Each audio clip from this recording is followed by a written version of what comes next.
Hello, this is Dee with DJ Designs. I'm the owner, operator, and designer and creator for DJ Designs. And today I'm going to show you what I did with some African fabric from Sherika Original Designs. She recently gone to Africa and she brought back this beautiful fabric. It has a lot of shimmer in it, and right away I said, oh, yes, I definitely have to have it. And I knew I could design some of the earrings with some of my designs that I had made. And these are some of the pieces. This one has a little shimmer, gold shimmer. I haven't used it yet. I don't know if you can see that. And this is another sample. She had given me a blue one with shimmer. I can't wait to try this one out. And basically the technique is fabric on wood. As you can see, I did adhere the fabric to the wood. I like to use Alene's Tacky glue because it gives a really nice adherence to the wood. Okay. And this is the other piece. It looks like I can get several pairs of earrings out of this. And these are some of the earrings that I made out of this fabric. I call these my peekaboo earrings because you can peek through them. But I love it, love, love it. And this is another one. This is my favorite fabric. The tan natural one. And this is what I did with these. Okay, well, stay tuned and I'll show you how I created these wonderful designs. I'll also put a link in the description for Sherika Original Designs, her YouTube channel. She has awesome tutorial, and her tutorials did take my earring business to a new level. Okay, stay tuned. Okay, as you can see, I have cut my first design, the earrings, and they're coming right out. And I used an xtool, the M1 xtool, and it's looking good. And I'm using the second fabric. I stopped it in the middle of it because I wanted to check to make sure it was cutting okay. And it is. I was so excited. I couldn't wait till it finished. I had to see how it looked. Okay, now it is finished. And as you can see, they're falling right out. And these earrings I will be displaying at my upcoming Christian conference. And I'm sure they're going to be pleased with what they see. Okay, now I use two-part resin. I like the look, and it does give a nice dome effect. As you can see, I use a dropper. I use two droppers at a time, one while it's filling and the other one I use a mask, and I also use gloves for protection. Okay, and the dropper basically, it allows me to control the flow of the resin. And if you can, as you can see, that dome look.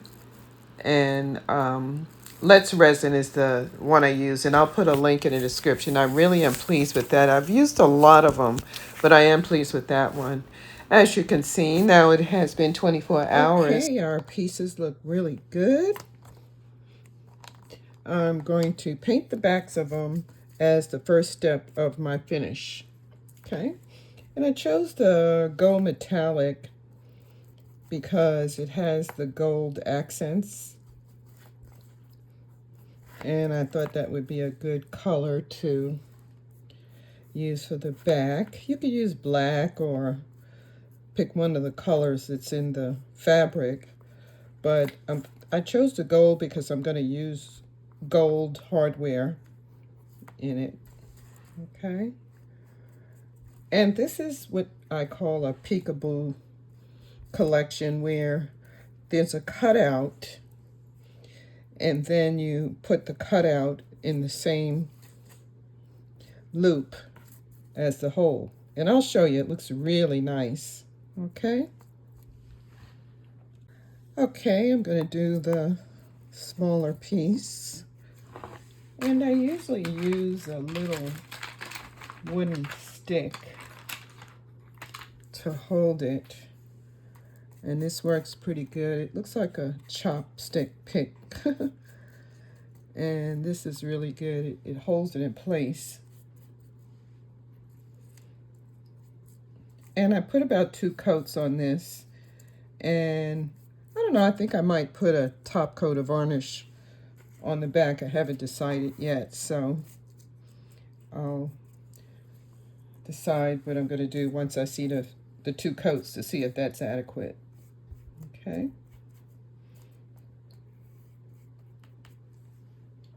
Okay, the next thing we're going to do is I'm going to paint the sides. Painting the sides gives it a nice clean finish.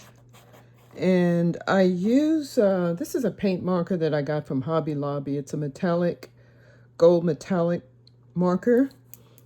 And it works pretty well. I mean, it literally feels like paint is coming out of the marker. I really like it. It does a good job too. And I usually do about 2 coats of this. And as you can see, I'm just going around and I'm going to do 2 coats of this.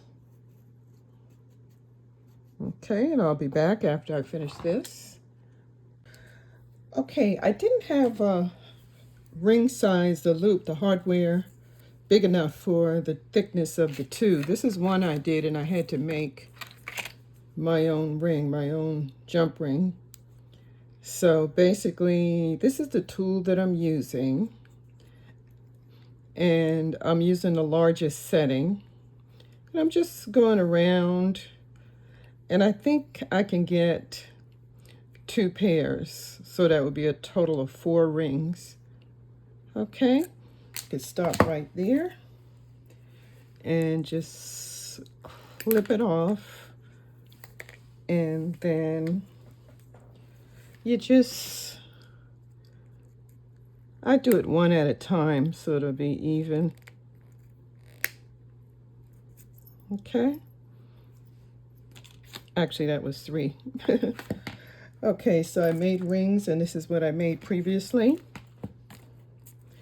And I'm just going to take this earring piece and take one of my jump rings and put this through, and my second piece of my peekaboo earring. This is what I call it because it's 2 parts.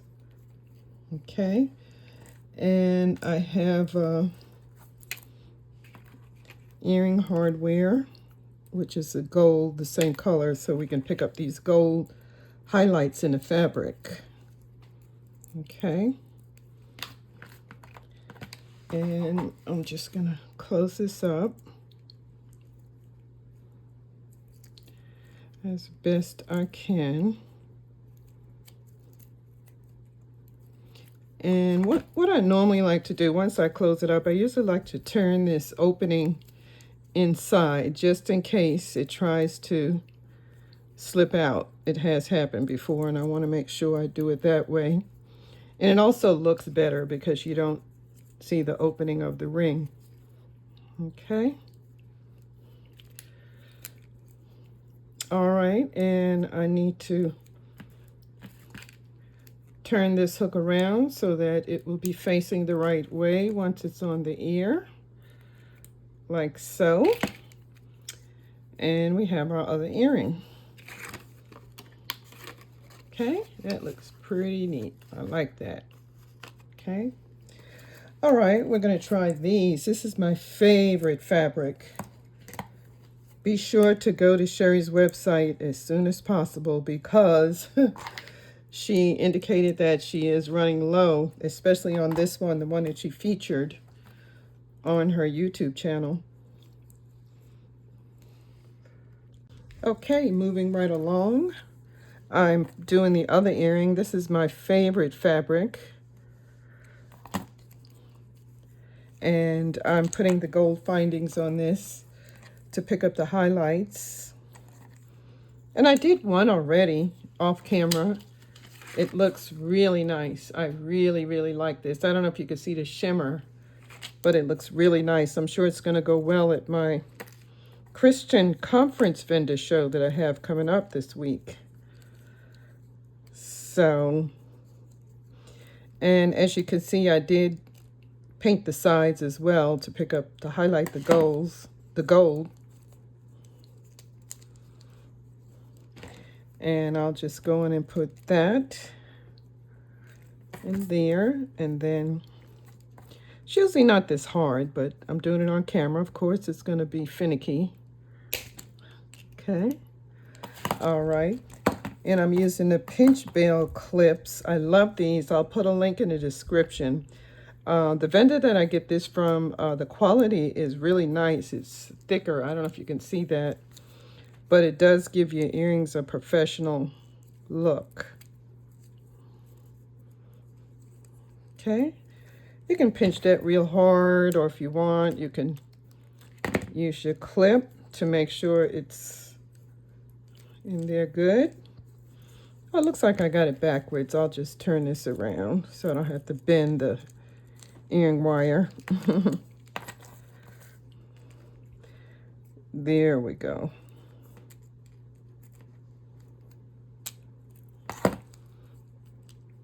Because sometimes if you bend that earring wire too much, it'll break. Ask me how I know. Look at that. Isn't that nice? Okay, that's our second pair. And I'll probably do one more. But that looks really nice. There is a YouTube video in my YouTube channel on how to do fabric on wood. This is just a video that I'm showing you with the fabric that Sherry had featured on her YouTube channel. And I ordered it right away before she ran out. Okay. All right, this concludes my video on how to compile earrings together with fabric on wood. And like I said, there is a video in my YouTube channel that you can refer to on how to do this technique if in detail, if you want to know how to use it in detail. I hope you enjoy this channel, and please consider subscribing. I'm trying to get to my 500. I'm almost there. I would appreciate if you do subscribe so you can be informed on my future videos. Thank you for watching.